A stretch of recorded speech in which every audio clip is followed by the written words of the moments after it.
merci beaucoup à vous tous de nous recevoir aujourd'hui dans cette belle ville de Bordeaux. Merci tout particulièrement à Edwige Gaz, avec qui nous avons vu effectivement la possibilité de nous retrouver aujourd'hui. Je remercie également Marc Chapuis qui, comme Edwige vous l'a dit, est donc le responsable du collectif Racine, le collectif que je préside, des enseignants et parents d'élèves également qui se soucient d'école, le responsable pour la Gironde. Alors, je voudrais, avant que nous entrions dans le vif du sujet, parce qu'après tout, nous nous retrouvons aujourd'hui ici ensemble pour parler de notre école, et il y a beaucoup à en dire, eh bien, je voudrais mettre tout de même en perspective le sens de ma présence à Bordeaux. Certes, le plaisir est total de vous rencontrer, mais je viens aussi parce qu'il s'agissait de faire renaître en quelque sorte une section départementale, nous en avons 24 aujourd'hui, une section départementale du collectif Racine, qui avait un peu sommeillé pour plusieurs raisons, et que M. Chapuis, dont M. Chapuis a accepté, je l'en remercie, de prendre la responsabilité pour, en définitive, eh bien, cette période qui s'ouvre et qui est ô combien décisive, comme nous le savons, puisque nous avons, nous, collectif, vous, fédération, et en synergie, à jouer évidemment un rôle essentiel pour l'avenir de la France, du fait des échéances électorales qui se profilent.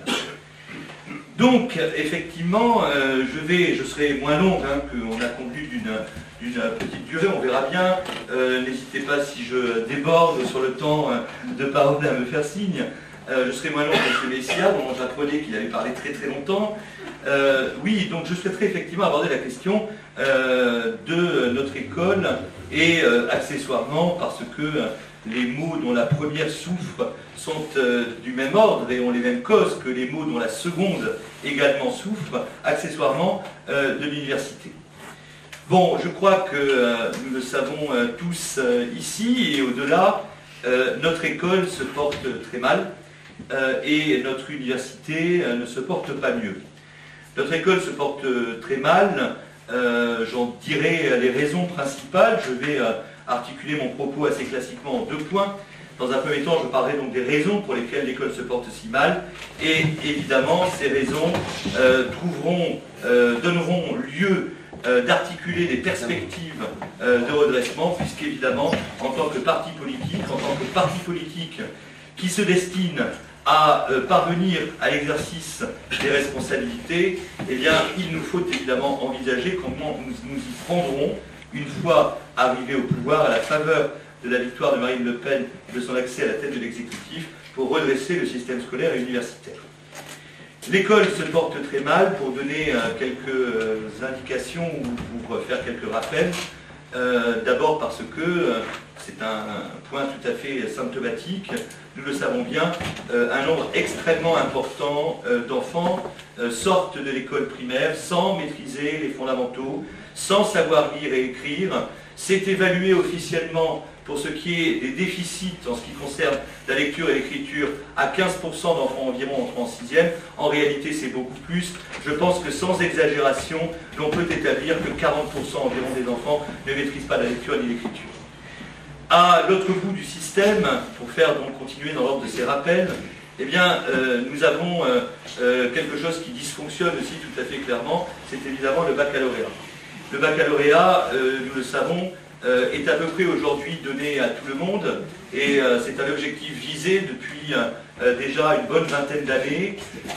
Ce que cela a entraîné, c'est évidemment la profonde dévalorisation du bac, puisque donc tout le monde là que vaut un diplôme auquel chacun accède pas grand-chose, il n'opère pas ce qu'il devrait opérer en termes de sélection, en termes de filtre, et donc se trouve du fait que tous les élèves de terminale, ou quasiment, ont le bac, et la plupart, l'immense majorité du premier coup, cela donne cette situation qui est qu'ils se trouvent jetés sur les bancs de l'université en masse. Donc l'université est profondément massifiée, l'université elle-même s'est inscrite en quelque sorte dans la culture de l'université française, et pour le pire, depuis mai 68, l'université elle aussi ne perd quasiment aucune sélection.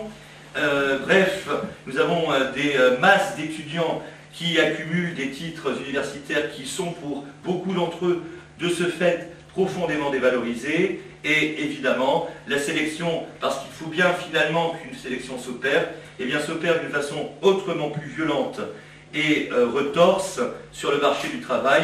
Nous savons ce qu'il en est de l'accès des jeunes au monde du travail, donc suite à leur cursus d'enseignement supérieur. Je pourrais être très long, mais enfin, je vous vois acquiescer parce que tout cela est bien connu. Vous êtes parents, grands-parents, nous avons des enfants, nous savons ce qu'il en est, nous nous inquiétons légitimement de ce qu'il peut advenir d'eux du fait de leur scolarité et de leurs études supérieures. Je voudrais en venir, pour ne pas être trop long, sur une analyse des causes. Comment, bien entendu, la question se pose entièrement, comment a-t-on pu en arriver là?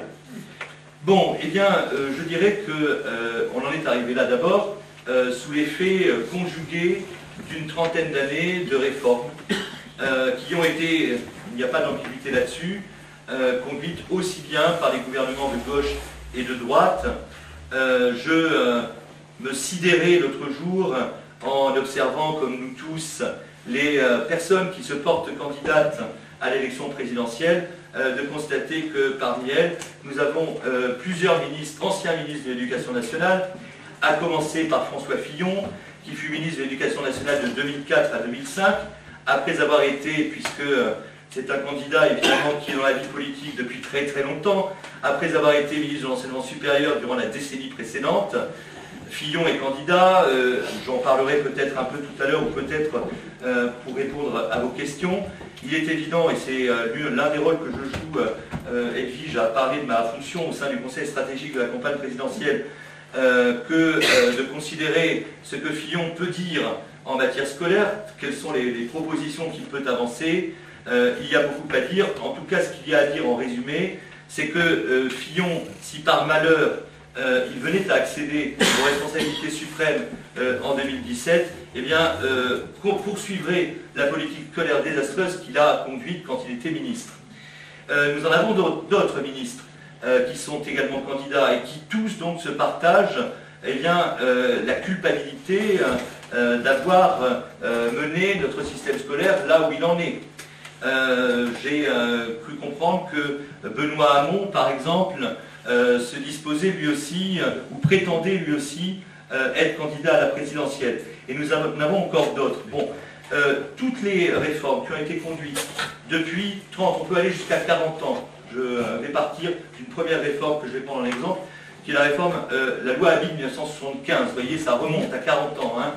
Eh bien, toutes les réformes ont finalement agi dans le même sens, dans le sens du déclin de notre système scolaire et universitaire.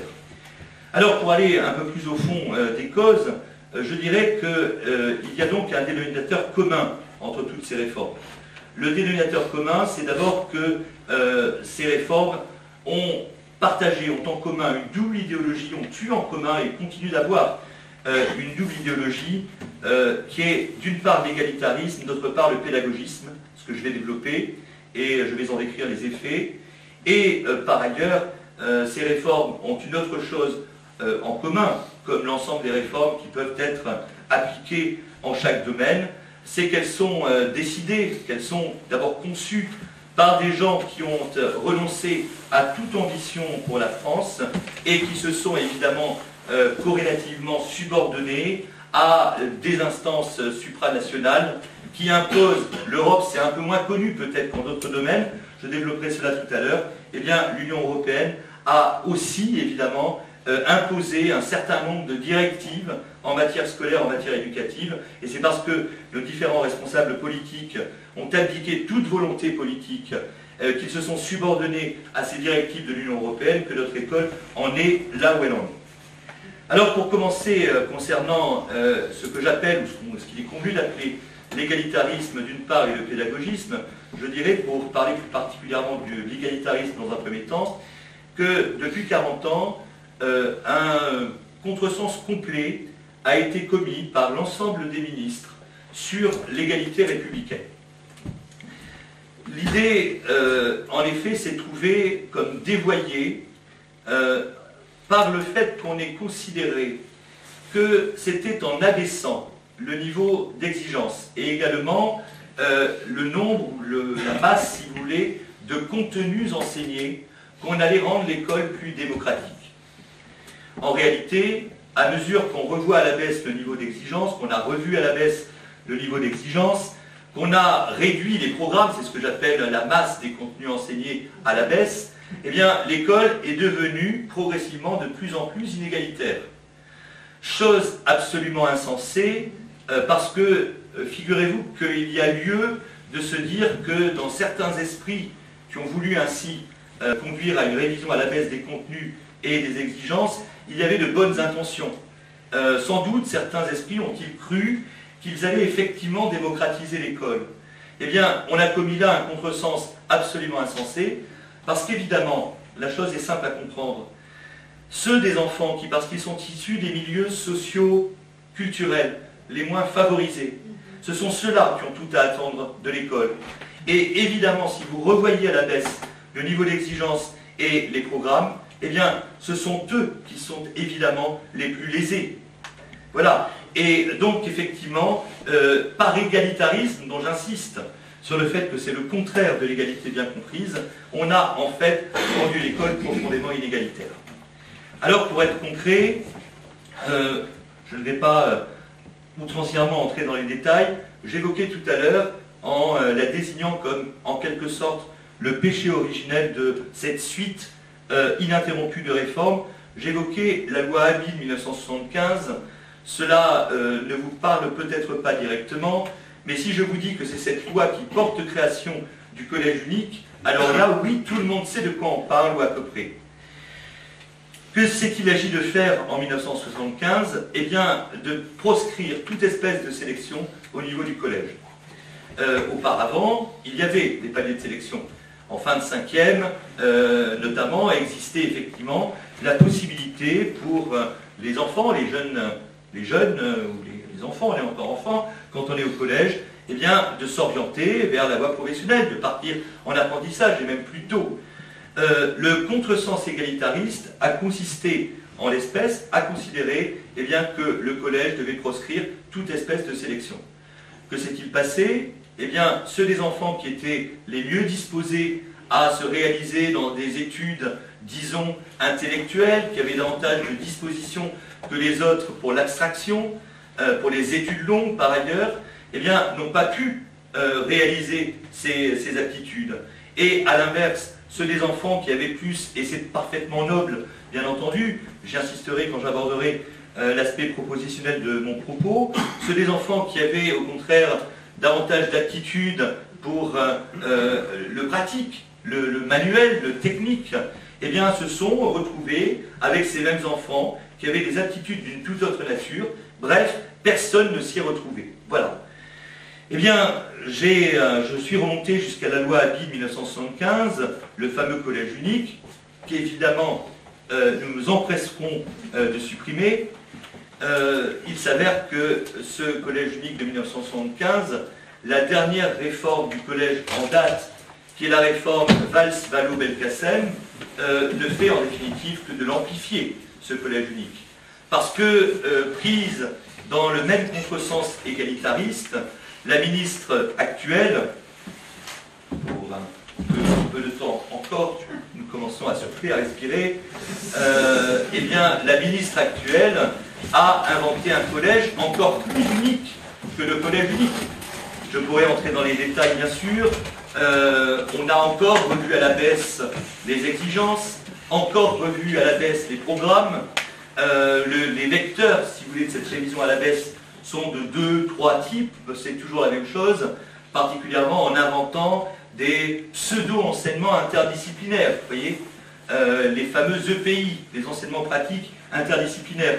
Bon, il faut simplement savoir que lorsqu'on invente un gadget interdisciplinaire de plus, ce qui revient en définitive à faire imploser les cadres des disciplines, et Dieu sait si les enfants ont bien entendu besoin de ces repères pour pouvoir effectivement apprendre, non seulement on brouille dans l'esprit des enfants ces repères, mais de surcroît, c'est un moyen pour revoir à la baisse le nombre d'heures.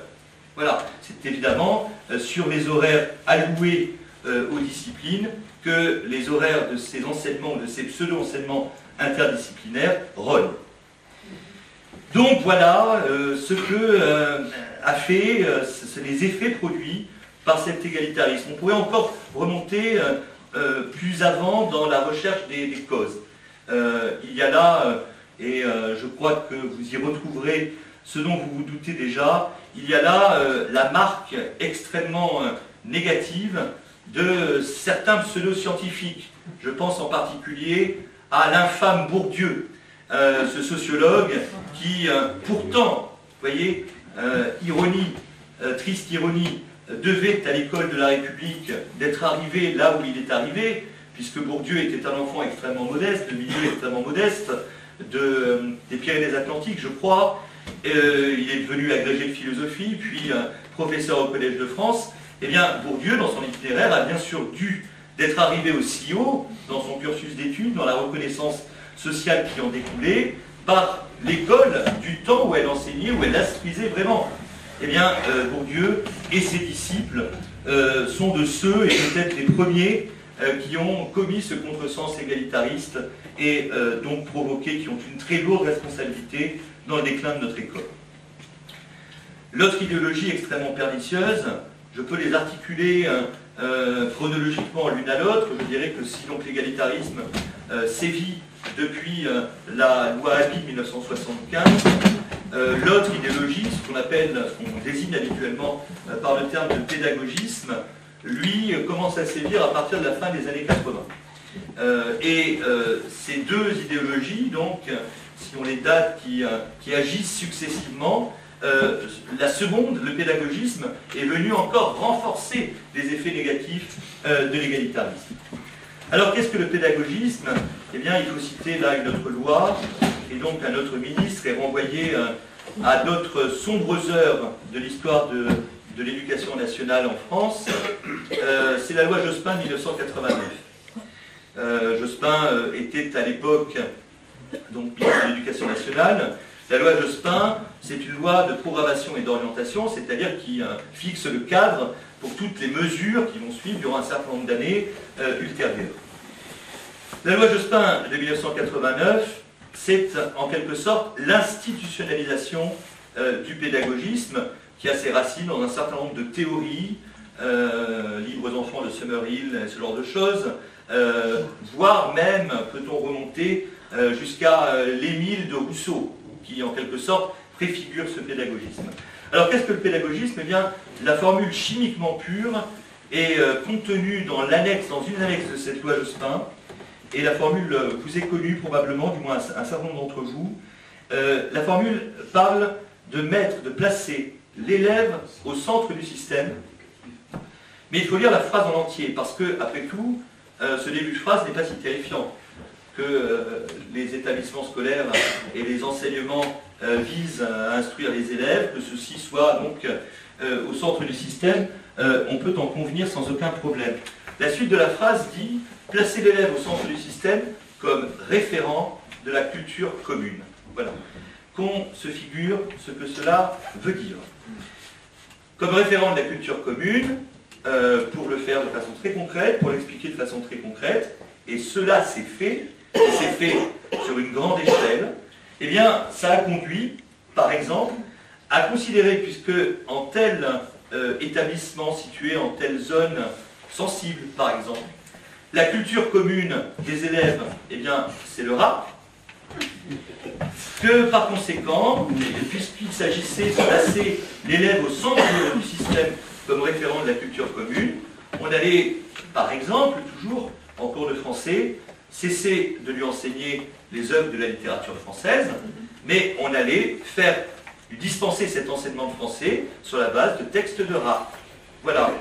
Ce que c'est que le pédagogisme. Voilà. Et quand je parlais tout à l'heure d'institutionnalisation du pédagogisme, c'est que, comme dans tout délire, je dirais, collectif, dans toute secte, eh bien, il y a eu des prêtres du pédagogisme, un temple du pédagogisme, un pape du pédagogisme, voilà. Eh bien, les temples du pédagogisme qui sont justement créés par cette loi Jospin 1989, ce sont les IUFM, les Instituts Universitaires de Formation des Maîtres. les prêtres du pédagogisme, eh bien, ce sont tous ces formateurs qui donc ont été en quelque sorte portés à une sorte de reconnaissance du fait justement de ces théories déclinées dans les sciences de l'éducation que sont donc devenus les formateurs des UFM. Excusez-moi. Les formateurs des UFM, dont le piquant au passage est que bien souvent ce sont des enseignants qui se sont planqués dans les UFM, qui n'étaient pas capables eh bien, d'enseigner vraiment face à des élèves réels, et qui ont trouvé à la faveur de la création de ces instituts universitaires de formation des maîtres une planque, ni plus ni moins, c'est-à-dire un endroit où ils pouvaient prétendre expliquer aux enseignants débutants, les pauvres, comment il fallait qu'ils s'y prennent face à des élèves réels, alors qu'eux-mêmes, pour une bonne partie, hein, je n'exagère pas, je vous vois acquiescer, vous qui étiez de la partie, je sais, alors que ces gens-là ne savaient pas, étaient en quelque sorte, n'avaient pas la capacité de tenir des classes, et donc ils se sont retrouvés en position de formateur. Et puis, le pape du pédagogisme, c'est Philippe Mérieux. J'ai vu l'un d'entre vous qui avait le nom sur les lèvres, Philippe Mérieux. Alors comment vous dire pour ceux qui découvrent ce nom, Philippe Mérieux a été déjà le directeur de l'UFM de Lyon. Philippe Mérieux est de ces pseudo-experts, mais par contre vrais charlatans, qui ont hanté plusieurs ministres de l'Éducation nationale successifs, eh bien, les couloirs du ministère, qui avaient l'oreille des ministres, qui les conseillaient, et qui, plus encore, eh bien, a été, en quelque sorte, l'un des co-auteurs de la loi Jospin de 89, bien entendu. Pour l'anecdote, je me suis retrouvé d'une façon tout à fait inattendue dans un débat avec Philippe Mérieux il y a de cela quelques semaines, puisque j'étais invité par une association catholique de gauche qui s'appelle les Semaines sociales de France. J'étais donc invité à leur session annuelle. Il y avait un représentant éducation par parti politique. Je l'ignorais, on ne me l'avait pas dit. Donc ça se passait tout de même devant 2000 personnes. C'était au parc de la Villette, pour ceux qui y étaient, là même où nous avons célébré autour de Marine et de nos présidents de groupe dans les assemblées régionales le 1er mai dernier. Donc devant 2000 personnes, le représentant, parce que ce monsieur, ça ne vous étonnera pas non plus, est élu Europe Écologie Les Verts, voilà, la boucle est bouclée, vous voyez, le pédagogisme, Europe Écologie Les Verts. Et donc je me suis trouvé dans un débat avec lui, ça a été assez violent, il y a eu une passe d'armes, vous la retrouverez si ça vous intéresse sur Internet. Bon. Alors, le pédagogisme, je pourrais en décliner les différentes formes encore. Au titre du pédagogisme, on a ni plus ni moins finalement refusé d'instruire, tout simplement. Puisque, rendez-vous compte, prétendre délivrer aux enfants un enseignement digne de ce nom, leur parler, par exemple, je suis un littéraire, je prends des exemples, mais je sais, parce que nous en avons parlé, que nous avons travaillé avec Marc Chapuis, sur ces questions-là, les effets délétères du pédagogisme, c'est aussi ressenti dans l'enseignement des sciences, eh bien, il s'est agi de ne plus leur enseigner, finalement, rien, voilà, quoi que ce soit. Il s'est agi, au contraire, de solliciter leur inventivité, prétendument créatrice.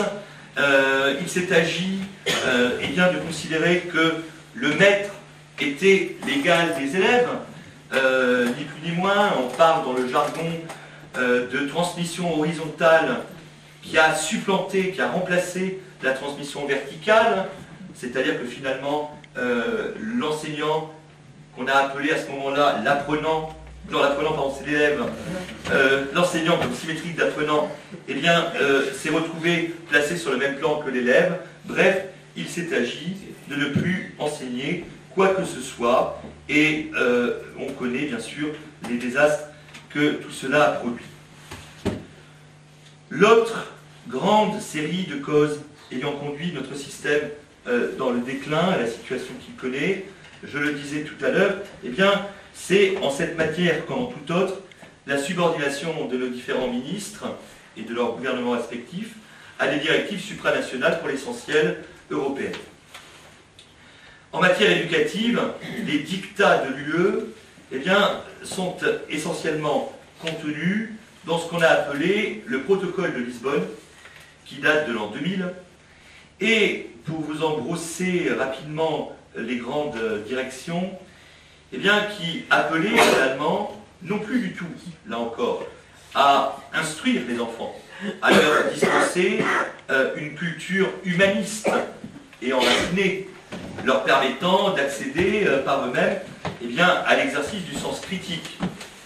Mais il s'est agi finalement de préparer les enfants à entrer, et exclusivement cela, à entrer sur le marché du travail.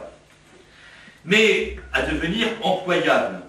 Mais l'employabilité, selon les têtes pensantes de Lisbonne, c'est une employabilité, bien entendu, conçue comme sous l'angle de l'exigence de flexibilité, bien sûr, de l'emploi.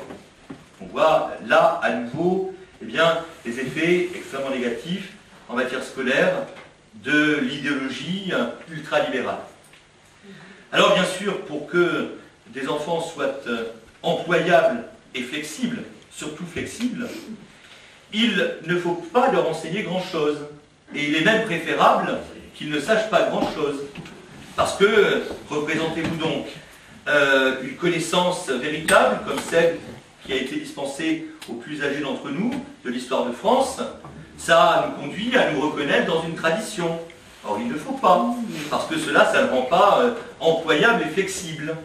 Ça ne rend pas corvéable sur le marché du travail. Il ne faut pas non plus enseigner à réfléchir. Non. Et les textes que j'ai lus pour vous, attentivement, et qui sont très souvent terrifiants, du moins quand on les découvre pour la première fois, le disent de la façon la plus explicite qui soit. La plus grande traduction, la traduction directe des directives de Lisbonne en matière de politique scolaire française, nous y revoilà, c'est la loi Fillon de 2005. La loi Fillon de 2005 va exceller, et je retrouve le même procédé dans les propositions que le candidat Fillon fait d'ores et déjà en matière scolaire, va exceller dans l'antiphrase, ou plus exactement dans le détournement orwellien du langage. Fillon crée, en répondant, en obéissant, doigt sur la couture du pantalon aux directives de l'UE, le socle commun de compétences et de connaissances et de compétences. Alors évidemment, vous avez là, dans sa pureté même, une formule orwellienne. Comme chez Orwell, vous savez, le ministère de la guerre s'appelle le ministère de la paix. Parce que quand on entend cela et qu'on n'est pas initié à cette novlangue pédagogiste, ultralibérale, on croit que le socle commun, il s'agit des fondamentaux. Eh bien, il ne s'agit pas des fondamentaux, et non seulement il ne s'agit pas des fondamentaux, mais il s'agit en réalité de tout le contraire. Le socle commun de connaissances et de compétences, ce n'est pas savoir lire, écrire, compter, connaître l'histoire de France, etc., les fondamentaux donc, c'est, et il est toujours intéressant de lire les rapports préparatoires aux lois. Le rapport Tello, qui date de 2004 et qui précède, qui annonce la loi Fillon, le dit explicitement. Je le cite. Il est d'un cynisme redoutable. Le rapport Tello de 2004 ose proclamer que les compétences fondamentales pour le citoyen du XXIe siècle, c'est en définitive l'anglais de communication internationale, the globish, everybody have to know a bit English for business, et les technologies de l'information et de la communication. Voilà. Point. Les compétences, relisons. Les compétences fondamentales pour le citoyen du XXIe siècle, c'est l'anglais de communication internationale et les technologies de l'information et de la communication. À la même époque, d'ailleurs, ce sont des directives européennes, donc évidemment, tous les gouvernements complices appréhendaient laquer l'effort d'un pays. À la même époque, Berlusconi disait, dans une formule encore plus resserrée, que finalement, les 3 compétences du citoyen du XXIe siècle, les 3 compétences que l'école devait dispenser aux jeunes, règle des 3 I, inglese, l'anglais, on le retrouve, impresa, l'esprit d'entreprise, point barre. Pas de culture humaniste, surtout pas. Et Internet. Voilà, nous y voilà. Alors évidemment, vous comprenez à l'aune de ces objectifs assignés à l'école, dont je viens de dire quelles sont les causes. Les causes, ce sont les dictats de Lisbonne. Vous comprenez le cas qui est fait aujourd'hui, et parfois d'ailleurs est-il présenté comme une panacée, le cas qu'on fait du numérique. Voilà. Ce qui importe, c'est que les enfants sachent cliquer, sachent se servir d'Internet, sachent un peu parler. Bref, vous avez compris. Bon, alors, par ailleurs, bien sûr, le renoncement de nos élites à transmettre une instruction nationale, eh bien, se marque par ailleurs dans, la défiance au mieux, la haine, parfois peut-on les soupçonner même de haine, que l'ensemble de nos élites et l'ensemble de nos ministres successifs de l'éducation nationale peuvent avoir pour la France. Je crois que poser la question de savoir si Najat Vallaud-Belkacem aime la France, je crois que c'est déjà y répondre. Non, bien sûr que Najat Vallaud-Belkacem n'aime pas la France, pas plus que Manuel Valls, qu'Emmanuel Macron, et on trouve les symétriques, bien sûr, de l'autre côté, mais y a-t-il un autre côté?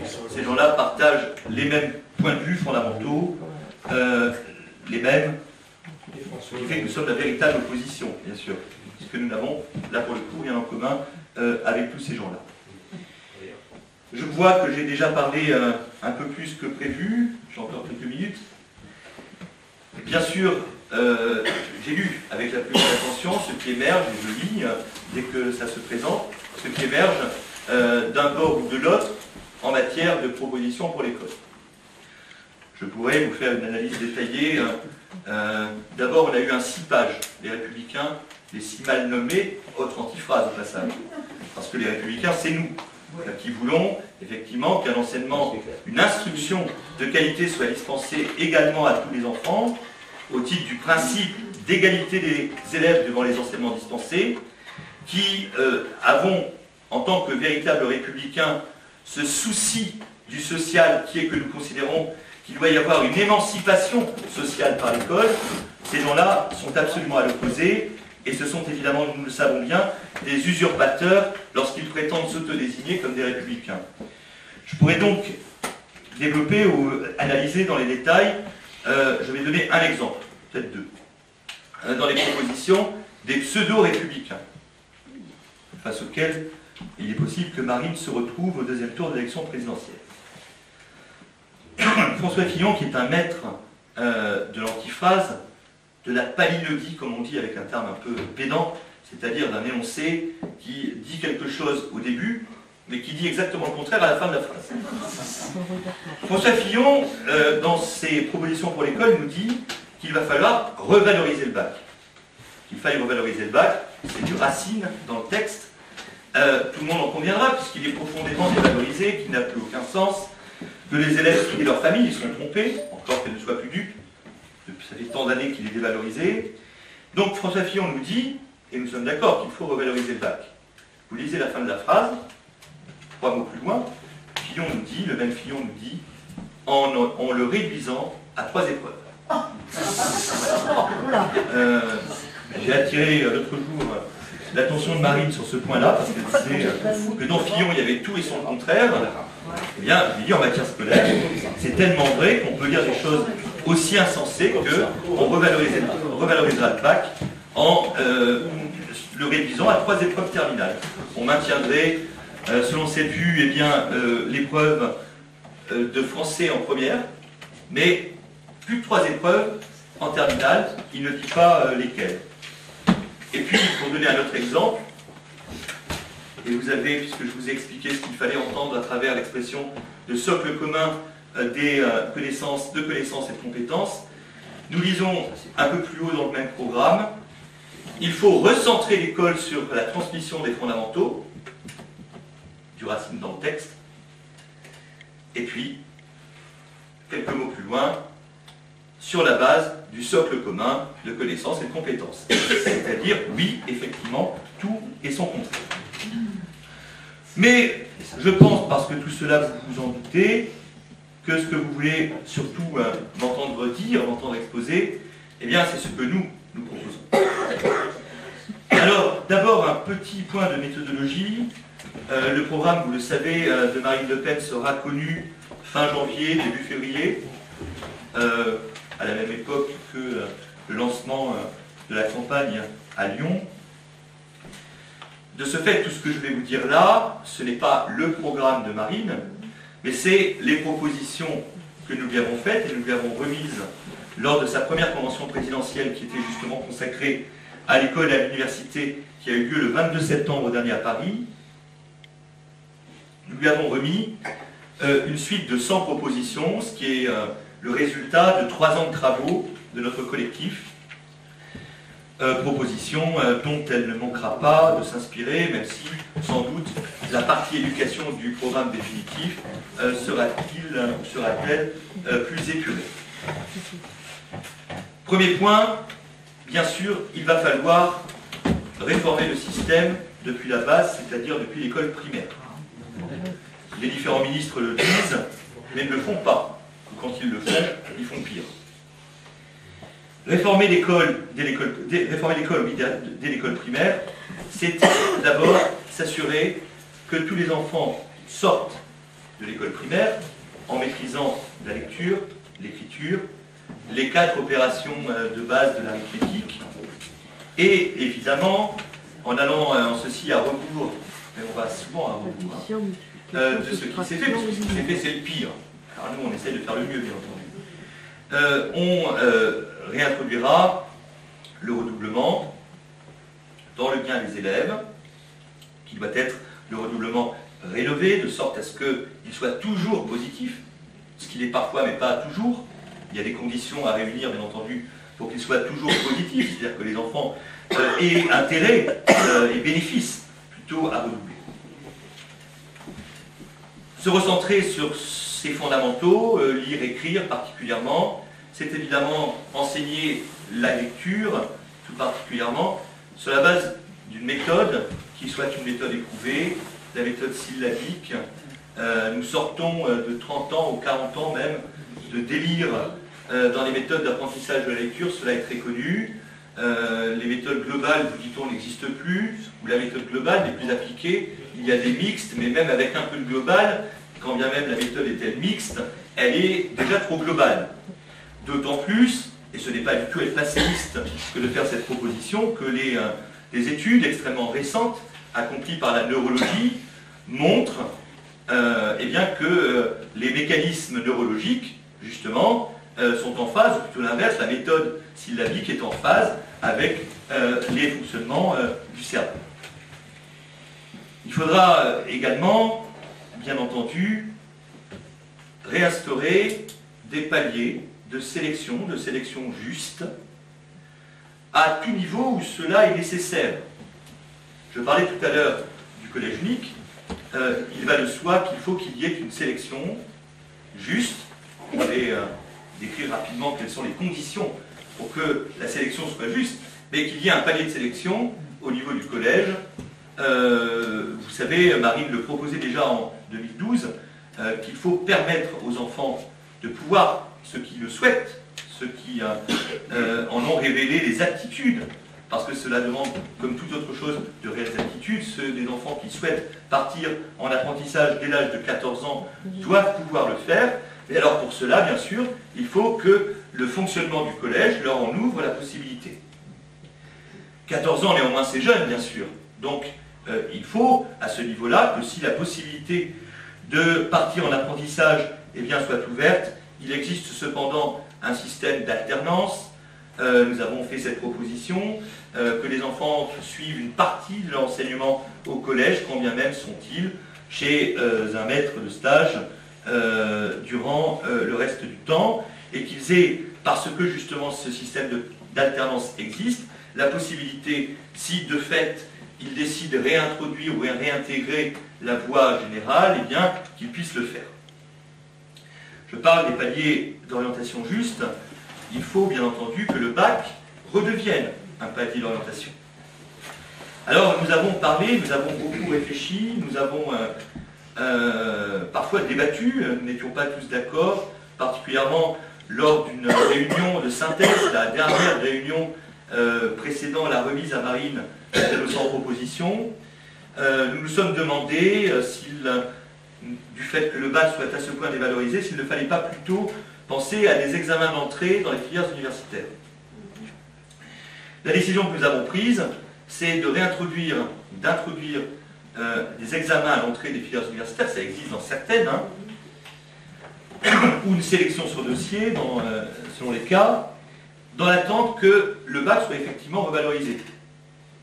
Il nous a paru plus sain, effectivement, de viser la revalorisation qui ne peut être que progressive, bien sûr, du bac, et de supprimer cette sélection à l'entrée à l'université, une fois que le bac, revalorisé, aura retrouvé, eh bien, effectivement, la fonction qui doit être la sienne, de permettre aux élèves, aux futurs étudiants, de s'orienter en connaissance de cause selon leurs véritables capacités, et puis surtout de leur permettre d'aller dans tous les cas dans des filières universitaires qui leur assurent des débouchés.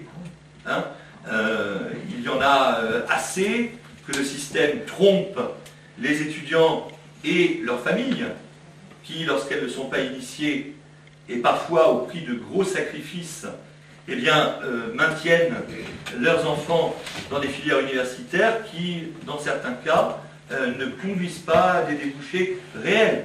Je pourrais vous en faire une liste, on va en parler tout à l'heure si vous le souhaitez. Il faut par ailleurs, bien entendu, que l'école, puisque c'est là une des raisons de ces dysfonctionnements, que je n'ai pas évoqué pour l'instant, mais enfin c'est corollaire de ce que j'ai appelé l'égalitarisme et surtout le pédagogisme, que le système scolaire renoue avec l'autorité. L'autorité est une chose un peu complexe. Je tiens à dire, et très rapidement, qu'elle n'est pas du même ordre que la sanction. En définitive, la sanction, c'est toujours en quelque sorte un aveu d'échec en termes d'autorité. Il faut des sanctions, bien entendu. Mais il faut surtout que les maîtres, les enseignants, soient restaurés dans l'autorité qu'ils n'auraient jamais dû perdre. Pour cela, eh bien, il faut qu'ils aient tous la conscience très claire de la très noble tâche qui est la leur. Et c'est à la formation, et certainement pas parce qu'on leur enseigne, on les forme justement à tout le contraire dans les UFM, certainement pas ce qu'on leur apprend dans les UFM, mais en recentrant la formation sur la transmission de savoirs disciplinaires exigeants, qu'ils retrouvent le sens de la très noble tâche qui est la leur, car je peux vous garantir, et je vois qu'un certain nombre d'entre vous également qui ont exercé ce métier, eh bien, acquiescent parce qu'ils le savent bien, qu'un enseignant qui est sûr de lui-même, parce que sûr de la fonction qui est la sienne face à ses élèves, sera en général respecté. Tout dépend du contexte, bien entendu. Je sais qu'il y a des établissements extrêmement difficiles où cela ne suffit pas, mais c'est là une première condition. Et puis, bien entendu, si j'ai pris soin de distinguer l'autorité de la sanction, il faut, là pour parler du volet sanctions, instaurer la tolérance zéro pour que cesse d'avoir cours, nous en parlions tout à l'heure, Edwige, je crois, ces situations absolument invraisemblables. Une toute petite anecdote en 1 ou 2 minutes. Dans mon département, la Loire-Atlantique, nous avons assisté à quelque chose qui est totalement emblématique, qui est un cas d'école qui résume tout ce que j'essaye de vous dire là. Dans un lycée professionnel de la petite ville de Paimboeuf, qui est une ville sinistrée économiquement et donc socialement, eh bien, il y a un lycée donc professionnel qui s'appelle le lycée Albert Chassagne, où le proviseur de l'équipe de direction est tellement peu soucieuse de remplir ses missions, en garantissant aux élèves la sérénité nécessaire à leur étude, à la transmission des savoirs, que certains élèves, n'en pouvant plus des agissements de certains autres, se sont constitués en association pour manifester, pour exiger du proviseur qu'il prenne des sanctions contre les fauteurs de troubles. Bon, des sanctions il en faudra. La tolérance zéro doit être instaurée. je vous invite à en prendre connaissance, elles sont publiques bien entendu, hein. Si cela vous intéresse, nous avons tout un arsenal de propositions, particulièrement, pour en donner un exemple, celle visant à éloigner d'office un élève qui serait fauteur de troubles dans un établissement, non pas comme cela se fait aujourd'hui en le plaçant dans l'établissement voisin, en sachant qu'il se refile, hein, vous voyez, des trocs, mais dans un établissement suffisamment éloigné, d'une centaine de kilomètres, c'est ce que nous avons inscrit dans la proposition, de sorte à s'assurer, quand on sait surtout l'effet tout à fait négatif que peut avoir souvent le milieu, hein, le quartier notamment, l'environnement immédiat, de sorte à extraire l'élève fauteur de troubles du contexte dans lequel il se trouve et qui le conduit, pour une part au moins, à agir tel qu'il le fait. Bon, je pourrais poursuivre plus longuement, mais je vais céder la parole. Je dirais, pour terminer, qu'il va falloir... Alors, une chose, évidemment, les questions sont très complexes, mais on échangera ensuite. Je n'ai pas parlé de l'enseignement privé, du hors-contrat. Je terminerai sur un dernier point. Nous allons, et nous nous y préparons, hein, devoir exercer les responsabilités. Nous allons devoir réformer. Nous allons susciter de l'hostilité. Une hostilité non démocratique, et plus encore antidémocratique. Il faut que nous nous y attendons. Mais nous nous y préparons. Ça vous rassurera sans doute. J'ai pris soin, à la tête du collectif Racine, de travailler au corps un certain nombre de syndicats. Ce qui veut dire que si nous allons avoir effectivement une hostilité sans borne de certaines organisations syndicales, gauchistes, qui foulent au pied le principe de neutralité, hein, ce sont ces enseignants dont on sait bien qu'ils dispensent un enseignement qui très souvent est politiquement orienté. Nous sommes d'une neutralité absolue, parce que nous sommes, on le retrouve, d'authentiques républicains. Ce n'est pas le cas de Sud Éducation, par exemple. Eh bien, nous avons cependant des syndicats dans lesquels nous avons beaucoup d'adhérents, auxquels même on a pu apporter ponctuellement notre soutien. En novembre 2014, novembre-décembre, ont eu lieu les élections professionnelles dans l'éducation nationale. J'avais, par voie de communiqué de presse, apporté mon soutien à ceux des syndicats qui, selon nos critères, le méritent. C'est-à-dire ceux d'abord qui sont très scrupuleux de leur neutralité politique, qui ne confondent pas les genres, et ceux qui ont donc une conception, sans doute essentielle d'ailleurs, une conception du rôle des missions de l'école, qui est une conception qui marche sur ses pieds, qui est le plus souvent d'ailleurs très proche de la nôtre. Un syndicat, comme ça nous avions le symétrique classé à gauche, un autre classé plutôt à droite, le syndicat, pour les nommer, le syndicat FO des lycées et collèges, pour celui de gauche, et le SNALC, pour citer celui de droite.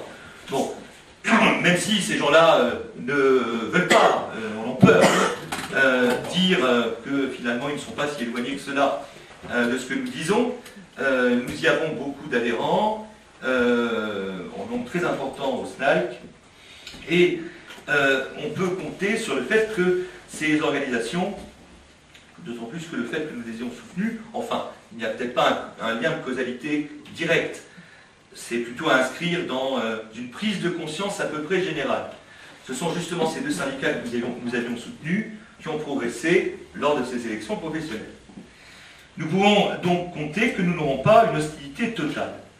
Mais pour achever sur la question des moyens qu'il nous appartiendra de mettre en œuvre lorsque nous serons aux responsabilités, eh bien, je voudrais terminer là-dessus. Il s'agira bien entendu de recentraliser partiellement, provisoirement sans doute aussi, le système. La recentralisation, alors que Fillon et les socialistes, enfin les sociétalistes, proposent, et ont fait d'abord, et proposent d'aller plus loin encore, toujours plus d'autonomie des établissements. Bon, pour une raison de pur bon sens, on saisit très bien évidemment que la recentralisation administrative, partielle, provisoire, on verra, chirurgicalement adaptée, eh bien, est le moyen de la réforme, à commencer par des mesures d'urgence, bien entendu. Donc, une république volontariste, celle que nous voulons incarner, eh bien, supposera effectivement cette recentralisation partielle et provisoire. Pour le reste de la réforme, je crois que le plus dur, c'est de parvenir à faire entrer Marine à l'Élysée, c'est de parvenir à s'assurer eh bien, l'entrée d'une majorité bleu marine à l'Assemblée nationale le mois suivant. Pour ce qui est de la mise en œuvre des réformes nécessaires en matière scolaire comme en tout autre, je crois que nous n'avons guère à nous questionner, guère à douter, parce que la chance immense que nous avons, et nous le savons tous cela aussi, c'est que notre candidate est l'archétype de la volonté politique. Voilà. Je vous remercie.